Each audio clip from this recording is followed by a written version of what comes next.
Welcome to Cornhole Champions, Iowa Starting Line's weekly podcast where we throw bags at the state's biggest stories. I'm Zachary Oren Smith. Happy Friday. We've been in the middle of rolling out the hotspot, Iowa Starting Line's investigation looking into Iowa's high cancer rates.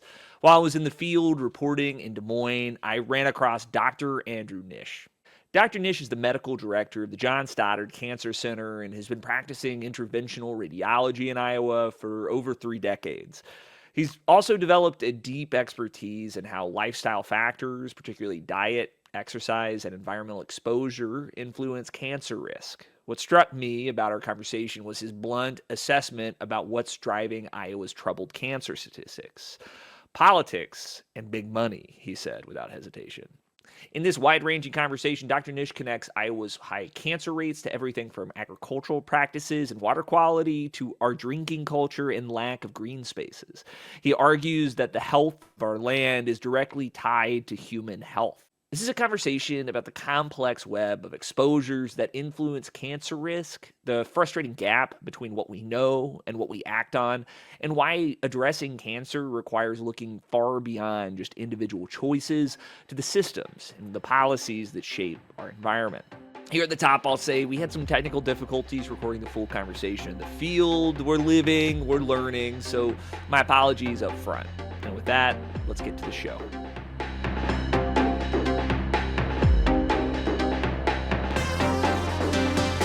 I'm Andrew Nish, MD. I'm the medical director at the John Stoddard Cancer Center in Des Moines, Iowa. Dr. Nish, thanks so much for joining me today. I wanted to begin with actually a conversation I left off with Dr. Richard Deming. He had said that there are so many things that we could do to decrease cancer.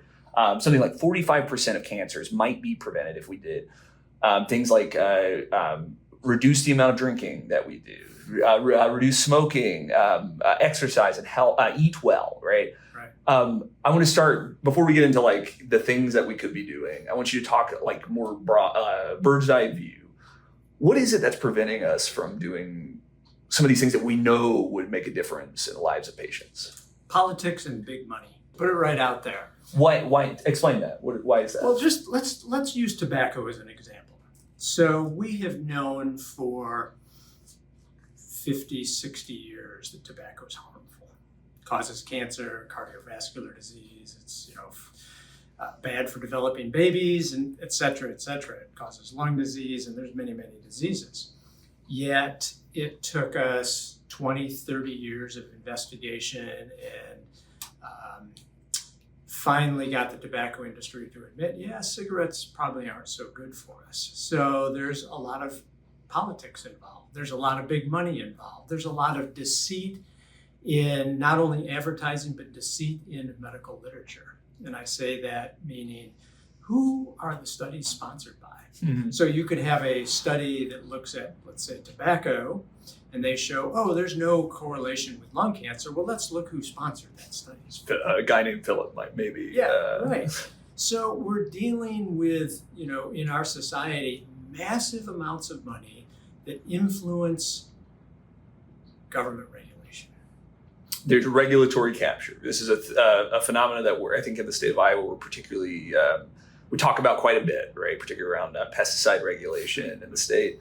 But before we get there, I want to hear you talk a little bit about what we know to be true about preventing cancer. What is it that I understand you're a big advocate for the power of a healthy diet, like what good food, what that can do for a patient. Can you walk me through like what people should understand about that? I want to define KNOW, K-N-O-W, because that's a moving target, right? As we learn more in science, what we quote know changes over time. And so I want to be very clear that, what we think is anti-cancer, what we think is cancer preventative in 2025 could change in 5 or 10 years as we learn more. And that's the whole process of science, continuous learning. So what do we know now? Well, let me start with, everyone wants to know what causes cancer. But there's 2 components. It's what you're exposed to, but then how long is the exposure? So it's not just the exposure itself, it's the length of the exposure as well. So let's think of what's the biggest risk factor for cancer? Age. Because we're exposed to environmental things, environmental inputs, as we age for longer and longer periods of time. Stands to reason. So age is the biggest risk factor. Some people would say, well, what about genetics? Genetics is really a very small risk factor, as far as passing on a genetic mutation that increases your risk of cancer. It's only about 4 to 10% of cancers. Really? I didn't know that. Oh, Yeah. it's because we talk so much about the prevalent, your lineage, did your grandmother have cancer? Right, and so we look for very specific genetic mutations that we know increase your risk of cancer. So the most famous one is the BRCA gene. That increases women's risk and men's risk for breast cancer, ovarian cancer, and several other cancers. So, those are a minor component. But I really want to look at why is our cancer rate increasing? Okay, we see more cancer year over year nationally, but particularly in Iowa. We're second in the nation in cancer incidence, meaning number of cancer cases per 100,000 people. We're one of only 2 states where the incidence is actually increasing year over year. So what's that all about? Well, we have to look at exposure. And when I talk about environmental exposure, there's this concept called the exposome. And the exposome tells us the concept is it's all exposures to a human being over a lifetime, from the day you're born till the day you die. And so when we think environment, everybody thinks of, air pollution, water pollution, but our environment is anything that we're exposed to. Mm-hmm. So it's food, it's water, it's air, it's human interactions. There's toxic social environments, right? Certainly. And our cell phone hasn't done anything to alleviate that. There's the exposure associated, and I thought of this as I was driving over this morning. Climate change. Climate change is very stressful. Think of all of the, sort of radical events we're now having in climate. More hurricanes, powerful hurricanes, derechos here in the Midwest. We're now under a flood warning here in Iowa. So we continually have these more extreme weather patterns. That's incredibly stressful for humans. It's stressful, am I going to live? It's stressful, is my house going to survive? It's stressful, do I have the financial wherewithal to withstand some type of catastrophic damage? So it's all these exposures. And those exposures are increasing, the time we're exposed to those are increasing. So let's use our food supply, for example. 50, 60, 70 years ago, we had a minor amount of ultra-processed food. Think of in the 50s. I was born in the 50s. TV dinners, Swanson TV dinners, right? That was a special treat. And you'd go to the store and that would be the only thing in the freezer section that you could just heat and eat. Now, there's aisles of this stuff. And so what we're doing is that we're exposing, as humans, ourselves to this ultra-processed food earlier and earlier in life. And so now, we're really beginning to understand that all the chemicals that we're putting into food, the preservatives, all the additives, the emulsifiers, the stabilizers, they're probably detrimental to human health. And I say probably, we've not proven that scientifically, but there's some really good clues that when we're exposed to these ultra-processed foods and all the chemicals in them, that's detrimental to human health. Right. And that exposure is occurring earlier and earlier. We think of children. When I was a kid, the fat kid was picked on in school because he was the only one.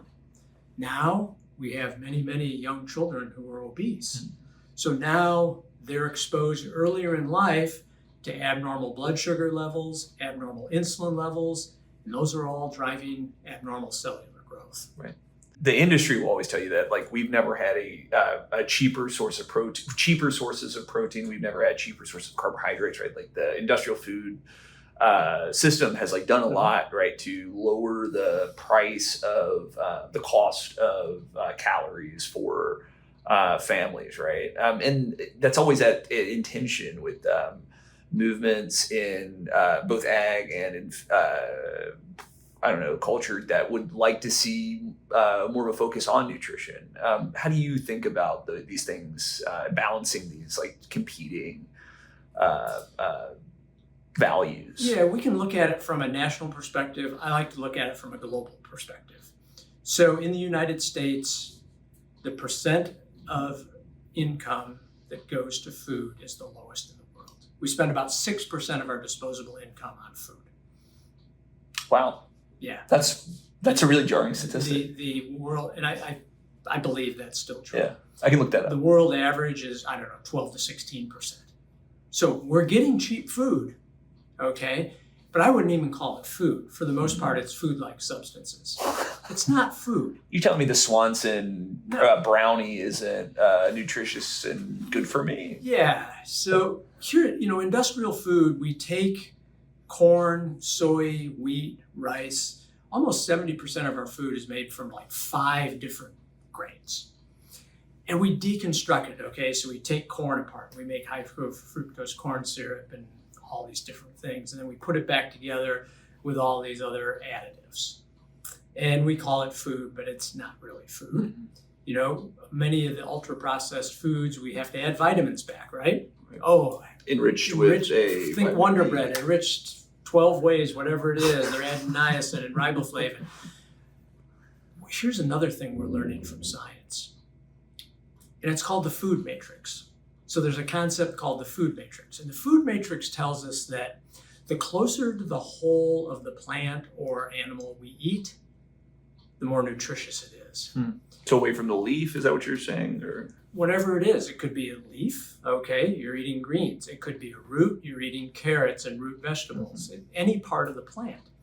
But the more we take and process that plant, whether it's grinding it, whether it's juicing it, whether it's extracting its components and putting them back together, the farther we get from nature, and we don't assimilate the nutrients in that food the same way.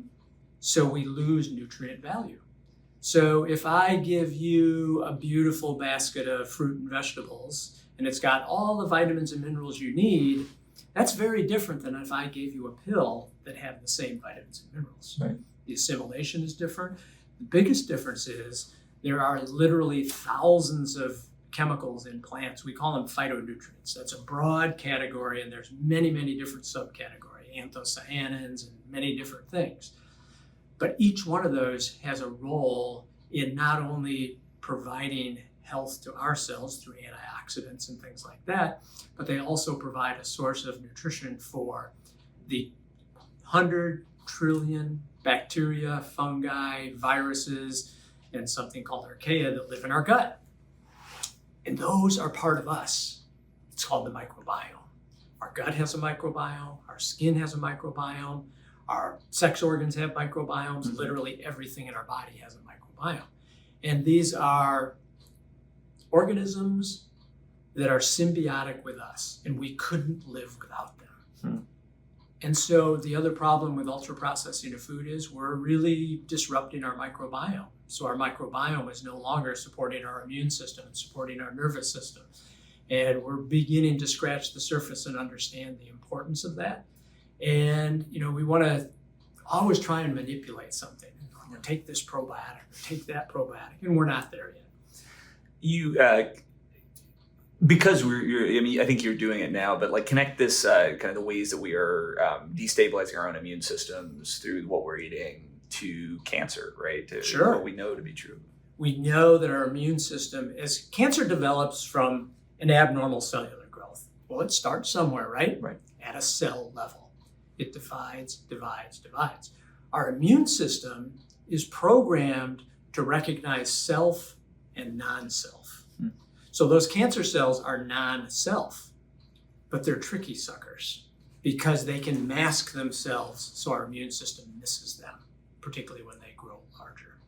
So we always probably have small cancer cells developing in our body, but with robust immune systems, we take care of them, kill the cell, and life goes on.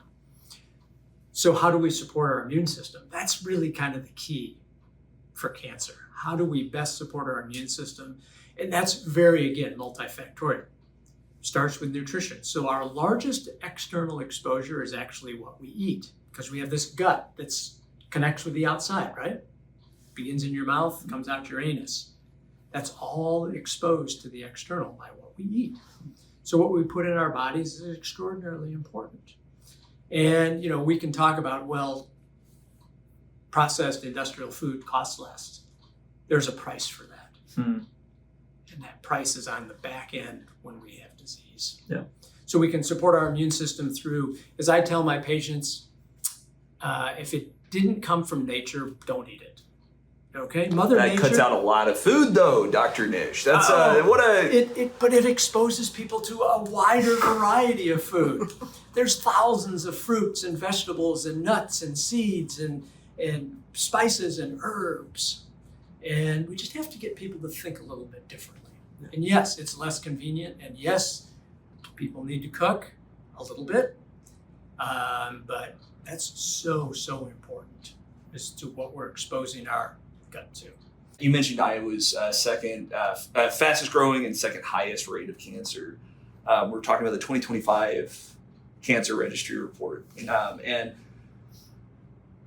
you've been an oncologist for how many years now? I'm an interventional radiologist, but most of my practice was oncology, medical director here for 13 years, but I've been 34 years. 34 years. Yeah. I'm for folks that have been practicing for decades, and has it all been in the state? It's all been here at Unity Point. Here at Unity Point. 1991. I wonder whether that was a surprise to you when you saw the kind of Iowa creep up to that, it creep up in rates in that report. Mm-hmm. Why didn't that surprise you? Because of our exposures. So we can talk about what's different about Iowa. There's many things similar to Iowa to other states. So Kentucky has the number one cancer incidence. That's still tobacco driven. They smoke more in Kentucky. But they've done a remarkable job at decreasing their smoking incidence, doing lung cancer screening and things like that. So they've really embraced the fact that we need to do something about smoking. Let's look at Iowa, and let's look at the big risk factors. So still, the number one risk factor for cancer death is tobacco, believe it or not. Yeah, we've gone from roughly 47% smoking back in the 70s. We're about 12.5% now. But Which is significant. It's huge. Yeah. It's huge. And I want people to understand, how did that happen? Well, it happened because of an effort from the government, public policy. Every package of cigarettes has warnings. We have all these commercials. We took the cigarettes, we put them behind the counter. Reject all tobacco. This was a favorite commercial of mine. But still, we have more work to do, particularly here in Iowa. The biggest impediment for a teenager to start smoking is price. Is that right? Yeah. And we can't raise the tobacco tax in Iowa. We haven't raised it in 10 or 12 years. Mm. That's an impediment for the entry into tobacco. Mm. So we need to raise the cigarette tax. We need to make cigarettes prohibitively expensive so people don't start using it. Doesn't seem to be as big of an impediment for people who are already smoking. Right. So we smoke a little bit higher than the national average, not dramatically, but still significant.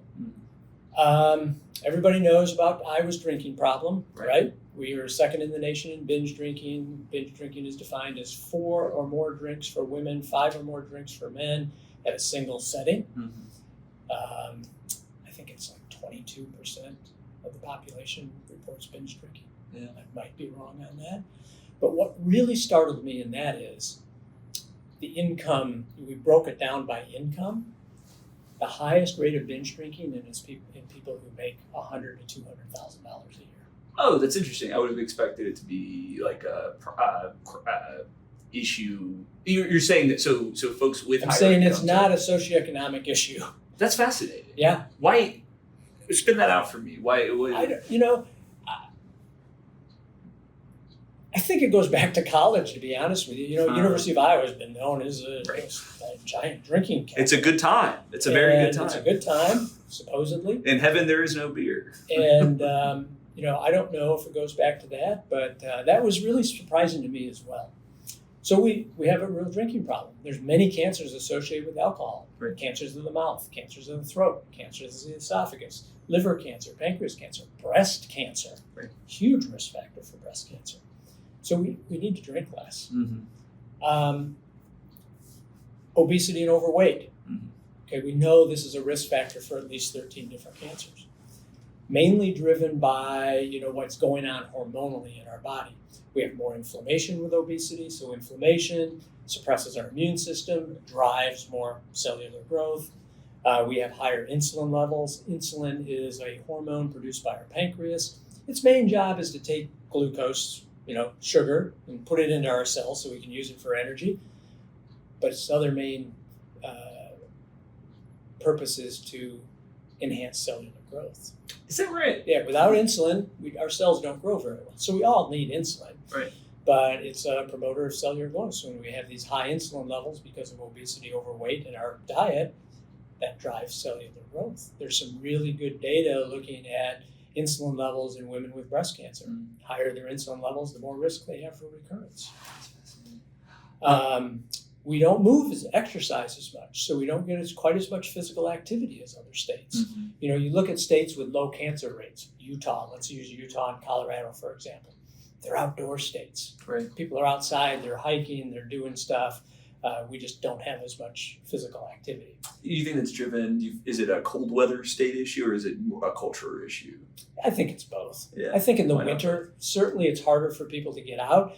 States like Utah and Colorado, though, embrace the winter, right? They're snowshoeing, cross-country skiing. We just don't have the snowpack to do those things. Right. Winter can get a little dull. It's dark out, it's 45, and it's misting. And then the brown liquor looks mighty good. Yeah. So we just don't move quite as much, and we're learning more and more. Physical activity is hugely important. There's just is that physical activity like is that cardiovascular activity or is that I want to make it simple. It's any activity. any activities? Yeah, and we can nuance it and say, you need 150 minutes of cardiovascular activity.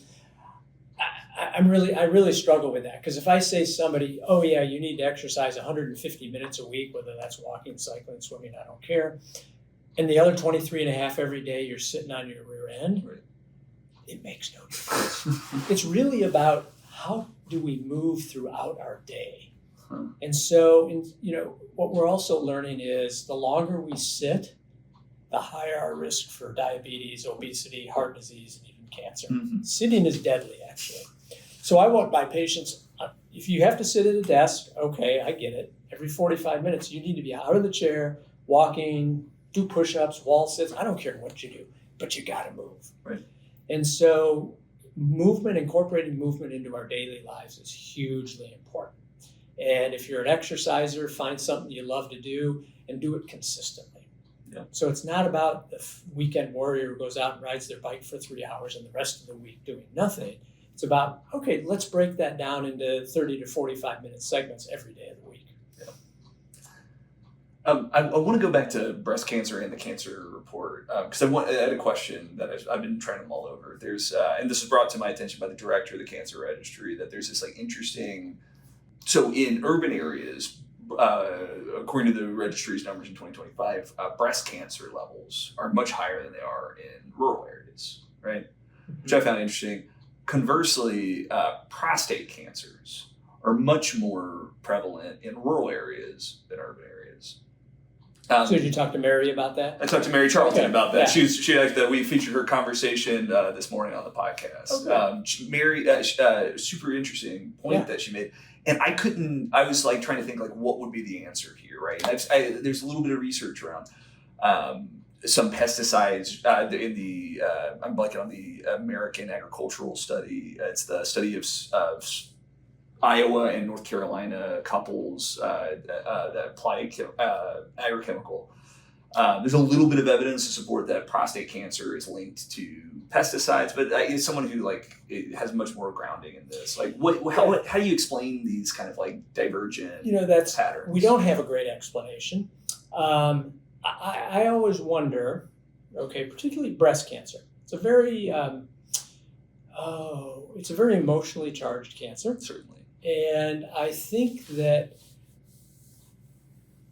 it can create for women, worrying about, do I have breast cancer or not, can create a lot of stress and anxiety. Stress and anxiety is detrimental to our immune system. It's detrimental to our ability to stay well and heal. The urban setting is different in that life is a little faster paced, more going on, maybe a more stressful lifestyle. And I want to be very clear about stress, because I don't want people to think stress is this unrelenting problem that you can't solve. Right. Stress is actually a transactional relationship. And can I explain that? Yeah, please. Say more. Yeah, what is that? Because we all think, stress is thrust upon us. Right. But stress is really our reaction to any given situation. So you can choose to react in a stressful manner to a situation, or you can choose not to. Mm-hmm. You do that through things like mindfulness and meditation and some of the Eastern practices. And so let's just use public speaking. Right. For some people, it's terrifying. They're sweating, their heart rate's 200, their blood pressure's up. And other people, no big deal. It's your relationship to the event. But So- it's not a one-way exchange. It is your response. It's to your the- response to, to a any phenomenon. event. That's what creates stress. It's not the event itself, it's the response to the event. And so you're saying if potentially if we were coping with stress in a more healthy way, that maybe that would help our immune system. If Maybe- we were coping with stressful events differently, then either that immediate reactivity, Right. or how else do we cope with it? Drugs, alcohol, Mhm. sex, gambling, Mhm. take your pick. I think we would change our risk for cancer. Mhm. I think we're understanding more and more. There's a great book written maybe almost 2 decades ago. It's called The Body Keeps the Score. The Body Keeps the Score was written by Bezel van der Kloek, who was a psychiatrist out at Harvard. And they've studied people many, many years. And they looked at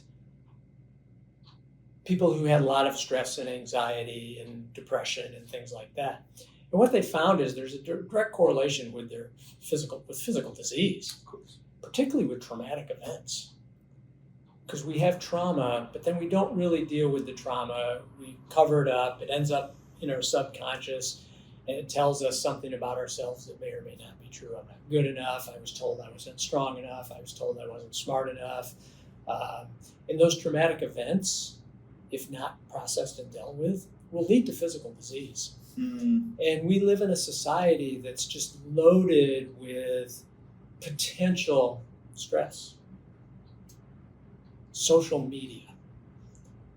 Particularly I worry about kids, because they're always looking at their thing and, Susie got a new pair of shoes. I don't have those. I'm not good enough. All my friends are over here. Why wasn't I invited? And we have this continuous loop of reacting in sort of a stressful manner to events that don't necessarily need to be stressful. And you're connecting that to cancer. This is part of the story of cancer. It is. We don't have great science on this. People are studying it, Right. but I think it's only a matter of time. Yeah. So that's part of the equation. Right. That we're stressed out and we're not dealing with it. I see patients and I interview patients in my clinic, and probably 80% of them, 90% of them have these incredibly stressful and traumatic events in their life that they don't connect with their current situation. And it can go all the way back to childhood, abandonment. I hear, my mom and dad, they were alcoholics or drug addicts, and all of a sudden they were gone, and I had to be raised by an uncle, and I was passed from here to there. And so in their subconscious, they feel abandoned. And that leads to this chronic stress. If they're alone, they feel abandoned, and that's a stress reaction that's built into their subconscious. That's really unintuitive, right? I mean, or maybe it is. Maybe it is very intuitive, right? That this would lower your immune system, that this would be a thing that would drive Stress is one of the things that is highly impactful on immune system. The other thing, lack of sleep. This is my favorite topic. I love an early bedtime. All right. But I'm also an early riser. How does sleep impact?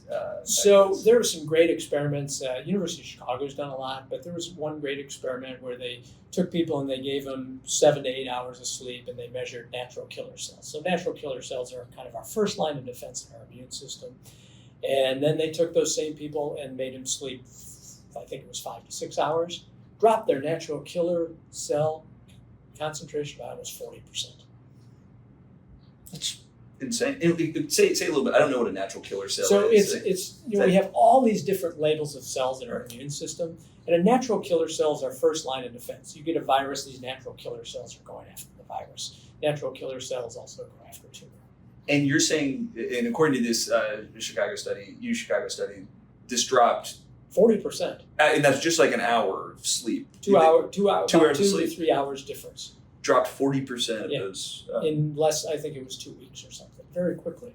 So sleep becomes hugely important. So everybody says, well, how long do I have to sleep? The answer for most adults is 7 to 9 hours. There is a very small percentage of the population who can get away with 5 to 6, but probably not you and I. How many hours of sleep do you get? 7 to 8. 7 to 8. About 7.5 on average. I'm like an 8 to 9, 9 to 10. I need lots of sleep in order to function. Greater than 10 is actually showing detriment to Oh health. no! Don't tell me that. Yeah, I'm not gonna Don't tell me that. But here's the other thing that might even be more important. It's called your sleep chronotype. And so there's early to bed, early to rise. There's late to bed, late to rise. And so a lot of times our life is out of sync with our chronotype, right? So let's say you're an early to bed, early to rise guy. Mm-hmm. You probably wouldn't do very well working a night shift. No. Yeah, but let's say you had to. Then your chronotype is way out of sync with your lifestyle, and that's detrimental. Is that chronotype? Is there some part of that that's hardwired? Is there some part of that that's so you can go innate to us? online. There's something called an EMQ questionnaire. Okay. EMQ, and they'll ask you a bunch of questions, and it'll tell you your chronotype. And your chronotype might be moderately early to bed, moderately early to rise, really early to bed, really early to rise, somewhere in the middle. Most of us are kind of bedtime between 10 and 11, rise between 6 and 7. Mm-hmm. But then there's people bedtime at midnight, rise at 8 or 9. If you know that, how do you then shape your job and life around your chronotype? Because it's really, really important. There was a study done, and it's been quoted many times. They looked at night shift women who were working night shift, and they had a 40% increased risk of breast cancer. Shift differential is really, when you're working alternating shifts, week on nights, week off nights, that's about the worst you can do for your sleep. And I worked in public radio before this job, and there was always the chatter among morning edition hosts, right? They were getting up at 3:30 a.m. Doing these very intense shifts early in the morning, and there was a sense that health outcomes were really bad for folks. Yeah. That the chair itself was making people sick. Yeah, it's true. And so none of these are isolated in of themselves. So let's go back to cancer and I. We're more obese, we drink more, we smoke more, we move less. I don't know if we have data on sleep patterns, to be honest with you, but I want people to sleep well. But then we have environmental exposures. And so big headlines, nitrates in our water. The Polk County just released this week a 232-page monograph of compilation of data over the last, 6 or 7 years about our water system. Mm-hmm. It's not pretty. Have you had a chance to go through that report? I'm about 100 pages into 100 it. pages I was in. trying to get it done before today, and Yeah, not out a of problem. time. I'm curious about. I was speaking with Dr. David Swartney over at the University of Iowa, and he researches environmental exposure in public health, right? Mm-hmm. And a point that he made that I think frustrates him to some degree, and certainly frustrates my readers, but it's an important thing to say out loud is. He always returns to Zach, the data is murky, right? The science is murky here, right? That we know certain things about higher exposure to nitrate, right? We know that we are setting levels of like what is acceptable levels of nitrate for good reason, right? Blue baby syndrome being one of them, right?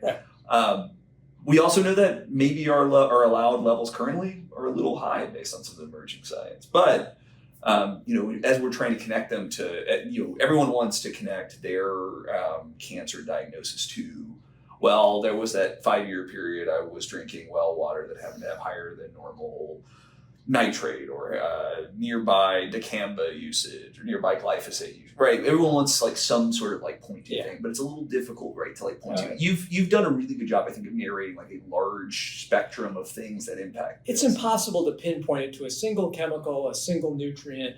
That is not the way cancer works. It's not. Again, we're going back to the exposome. It's what are you exposed to over a lifetime and how long are you exposed to it? Mm-hmm. So poison is about the dose. Right. I can kill you with water. Totally. I can kill you with oxygen. I can give you too much oxygen and I can kill you, literally. And so it's about how much are we exposed to and when does that exposure start? So, you look at the use of farm chemicals. It has accelerated massively in the last few decades. Glyphosate, we're the number 2 user in the state. Illinois uses a little bit more, but we spray it everywhere. Is a small amount of glyphosate detrimental to our health? Is glyphosate causing all this cancer? No. Is it part of the equation? Probably. Right. But it's so hard in science, and that's the whole KNOW know thing. We want to know with certainty what causes cancer. Right. We're never going to know with certainty because everybody has different exposures, different levels of exposures, different times to exposures, and different combinations of exposure, right? So I could have a combination of I drink, I smoke, I'm overweight, and I spray glyphosate on my field. Right. Your risk is way higher than average. But I could have another exposure of a city person. I eat really well, I don't smoke, I don't drink, but I'm in toxic relationships and I don't sleep. Right. So we have to look at it in a global perspective and not pinpoint it. And he is correct. We will never get to the point. We can't do randomized controlled trials on you're exposed to glyphosate and you're not, because those would take decades to do. And the study I mentioned earlier, the name of which is escaping me, is like working on this. It's from 94 to present, looking at exposure to farm chemicals. And those are observational studies. So those are not, randomized controlled trials. Okay. Those are observational studies. Yeah. We take a population, we want to look at how their exposure is different than another population, and then study them over time and come to a conclusion. The problem with that is observational studies are inherently more flawed than a randomized controlled trial. Right. And so you'll get industry pushback. Well, those are just observational, they're associations, they're not causation. And that's the argument they'll make. This gets me to a question that I've been trying to mull over. A point that you made earlier. It was government, public policy that did so much to reduce our smoking rates, that has done so much to reduce our lung cancer rates. Yeah. I think when we read about nitrate in our water and nitrate's connection to cancer rates, when we read about glyphosate, I think there's this sense, this frustration, right, that there's not been, that we keep being told that there's not enough evidence to support action public policy that would change what we're exposed to in our environment. And I want to do two things at once here. I have both heard from every expert that science is just not there yet for us to have that causal link, right? But there's also growing evidence here, right? And I think for some folks, for some readers, for me personally, right, I get frustrated about this sense of powerlessness, right? Why haven't we done some sort of big policy? What's preventing us from getting? There's always the issue, the question of what does it take to prove causation? Okay. So the tobacco industry, for example, had one threshold. The scientists who studied it had a different threshold, and causation is a very tricky question. Because again, in the world of cancer, causation is not a single factor for the most part. It's multiple factors. Right. But we have to use common sense, I think. And the common sense would tell us, if we have the second highest rate of cancer incidence in the country, what is different about Iowa than the rest of the population? And so we have to look at all of the different risk factors, which we have, and it becomes a combination of factors. So if we're drinking more and we're smoking more, and people who are smoking are drinking more, they have a higher risk. And then if we're exposed, let's use nitrates because it's been in the news. Our nitrate levels are high. We have the world's largest nitrate removal facility, maybe the nation's largest. We remove a lot of nitrates. I live in Des Moines. I had a watering ban. Yeah. I had a watering ban because they couldn't filter the water fast enough to make it drinkable. Mm-hmm. EPA sets nitrate levels at 10 parts per million. That was set back in the early 60s for blue baby syndrome, methemoglobinuria. Environmental Working Group has come out and said, nitrate levels, they use the incidence of 1 in a million cancers, and if you look at nitrate levels, and I think it was above 0.14, that increase begins to rise.